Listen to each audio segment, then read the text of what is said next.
because what we're realizing too is what you're talking about, Leighton. We can create and we can make that biology, and we can sort of do it to mimic it. But we know that the greatest fecal implants are going to come from human beings, because that biology that you're making then went into a human being to then become highly intelligent within the human being.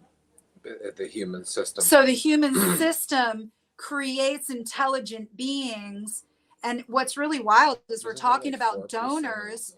Yeah, they're, it's like 0.04% of the population of people on the planet can actually be donors. Or they qualify biologically.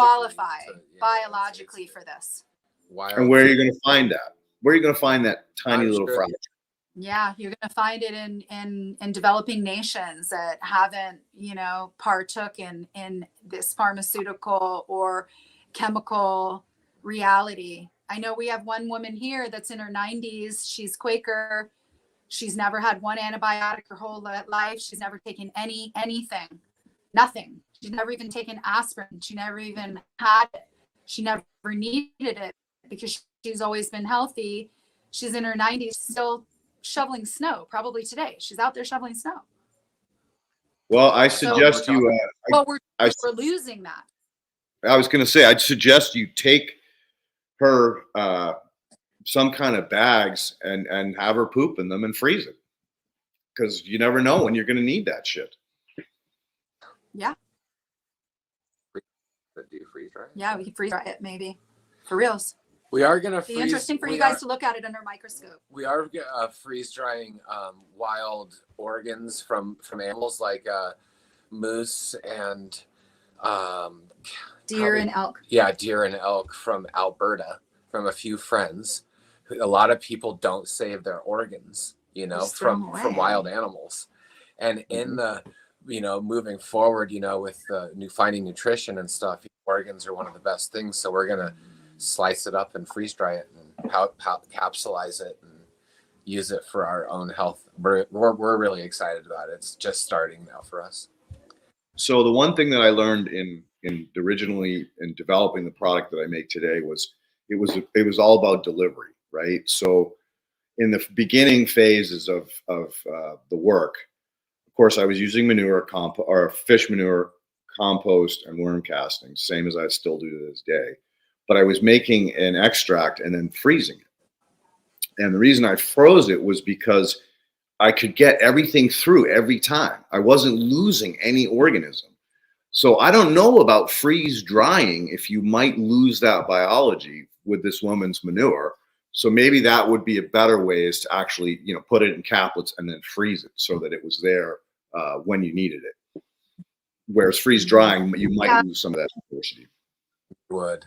Yeah, you probably would. You lose it when you're freezing too. That just goes along with when we test the capabilities and the strength of herbs and herb microbiota. We notice that herbs that are dried naturally are less potent than ones that are freeze dried. They have more biology on them that are freeze dried, but freezer, haven't totally checked out that, because it's not usually a dried form of the herb. Right. And I love that.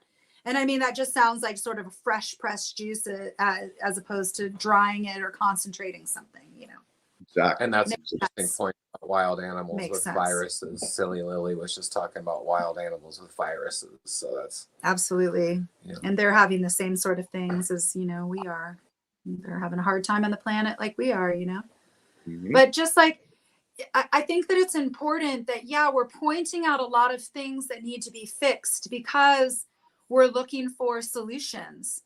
Yep. But within all of these things that need to be fixed, there still is this beautiful crystalline energy of perfection, of humanity's relationship with nature. It still exists. It exists because we're still here on the planet and people are still having their babies and we're still going through this death and this life and this birthing process. we still have a chance to create a holistic system that makes sense, that's built in healthiness, because we are still here. And you and I know that in a soil lab, or you're looking at certain biology, that there are positive, beneficial biology that do no longer exist because of the pathogens are so great.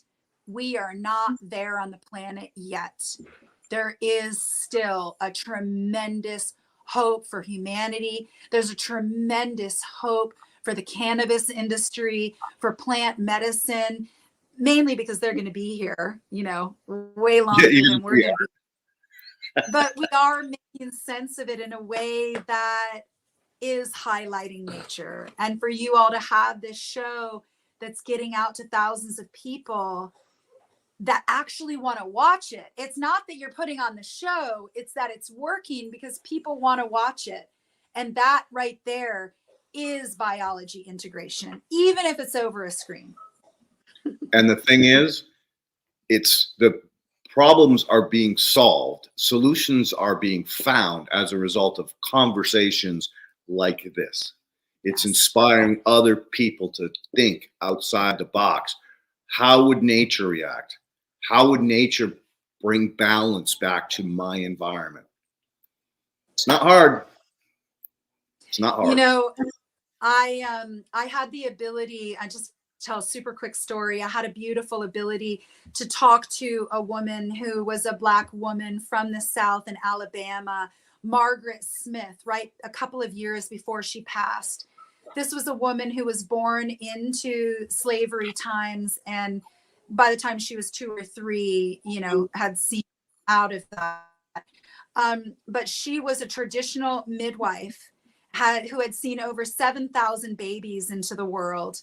And I went to a conference and I was so excited. I was aspiring, amazing student. I'm right up front, got all of my notes going. I'm ready to write down every single thing that this woman says. I'm there. She only said 3 words.